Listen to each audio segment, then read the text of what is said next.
Lutum, en llatí, significa fang, un material natural que acompanya la humanitat des dels seus orígens.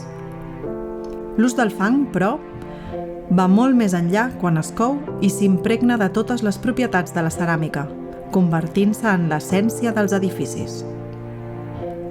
En aquest recorregut, volem explicar els usos, la riquesa de models i les etapes principals de la ceràmica aplicada a l'arquitectura catalana entre finals del segle XIX i principis del XX. Ceràmica arquitectònica, o ceràmica aplicada a l'arquitectura, és aquell objecte d'argila cuita que passa a formar part inseparable d'un edifici. La ceràmica ha estat present als edificis des de temps immemorials fins a l'actualitat. Tot el conjunt de la ceràmica aplicada als edificis es pot dividir de diverses maneres. Determinats productes ceràmics sempre s'han fet servir a la majoria de les construccions arquitectòniques en funcions determinades. Ens referim als maons, les teules, els canons i els paviments. D'altres han aparegut per satisfer noves tendències o per a l'adaptació a peculiaritats locals. Segons el paper que representa la ceràmica dins d'una construcció, la podem classificar de la manera següent, com ara anirem descobrint. Els elements per a parets i sostres són els elements ceràmics més antics. Quan la humanitat va començar a usar el foc per escalfar-se i fer llum, va descobrir accidentalment que alguns productes que fins aleshores usava crus milloraven substancialment les seves qualitats en ser cuits. Sens dubte, un d'ells fou la ceràmica. Alguns d'ells resultaren essencials, els recipients i els maons, que permetien aixecar parets, molt més sòlides i resistents que les fetes de fang cru. Els primers maons que es coneixen daten de 2.500 anys abans de Crist i foren trobats a Mesopotàmia.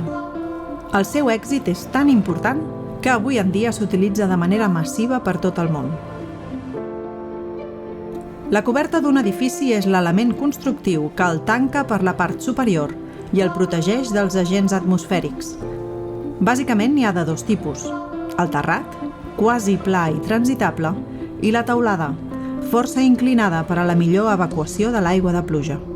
L'element característic de la teulada és, com indica el seu nom, la teula ceràmica. Hi ha diferents tipus de teula ceràmica que poden variar segons la tradició constructiva de cada lloc.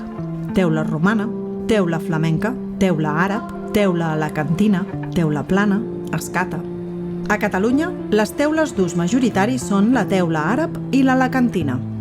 Potser el millor disseny de tots els temps és la teula àrab, funcional, simple, polivalent i econòmica. Les aigües de pluja que cauen sobre una teulada són conduïdes cap a la part més baixa. A vegades, es lliuren directament a l'entorn de la casa, i d'altres són recollides per un canaló o tortugada i conduïdes fins a una canonada que se les emporta. Els canons acostumen a estar envernissats per la seva part interior a fi d'evitar fuites per porositat. Els mateixos canons que serveixen per conduir aigües també s'utilitzen en sentit contrari per evacuar fums, és a dir, per fer de xemeneia. En aquest cas, l'acabament és un barret que protegeix la xemeneia de l'entrada de l'aigua de pluja, en millora el tiratge i dona un acabament bonic al conjunt. Determinats punts de difícil resolució tècnica es resolen a vegades amb un coronament. També s'usen aquests elements per donar un acabament digne a algun element constructiu, com els pilars d'una porta d'entrada o d'una balustrada.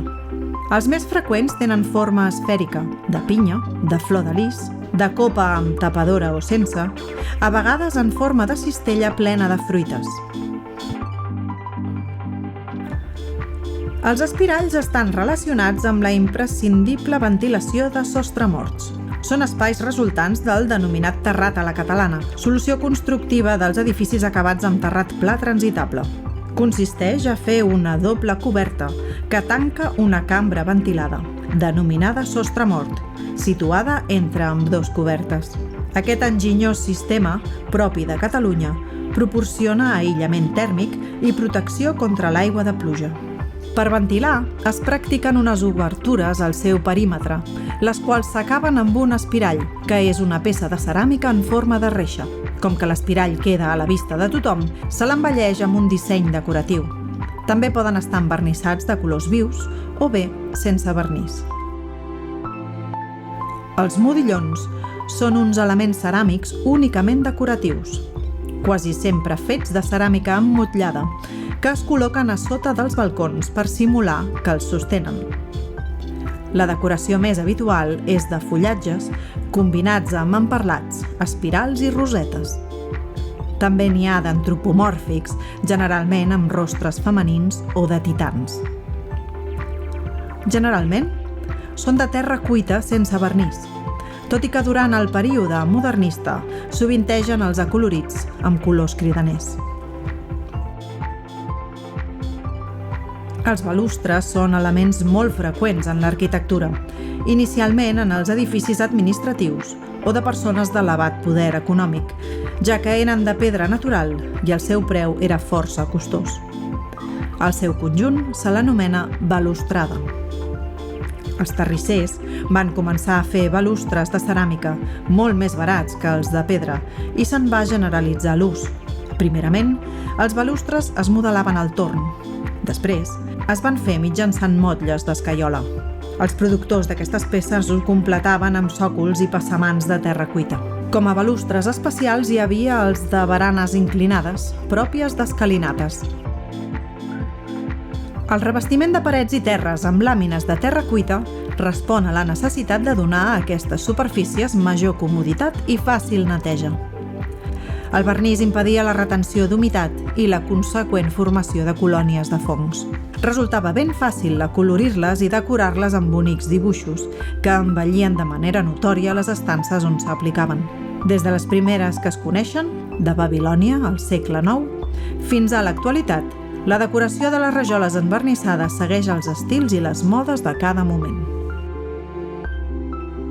A partir de mitjan segle XIX, la ceràmica arquitectònica de Catalunya també va emprendre la missió d'ornamentar les façanes dels edificis. La finalitat era acabar amb la monotonia i la rigidesa que imperava a la construcció dels edificis d'aquell moment. Balustres, modillons, capitells, medallons, frisos, garlandes van començar a donar identitat a les cases de Barcelona i, per mimetisme, també a les de les principals ciutats de Catalunya. L'estètica de la ceràmica aplicada a l'arquitectura es pot dividir en 3 etapes ben definides: l'eclecticisme, el modernisme i el noucentisme. El racionalisme, però, va acabar de manera radical amb l'ornamentació a l'arquitectura.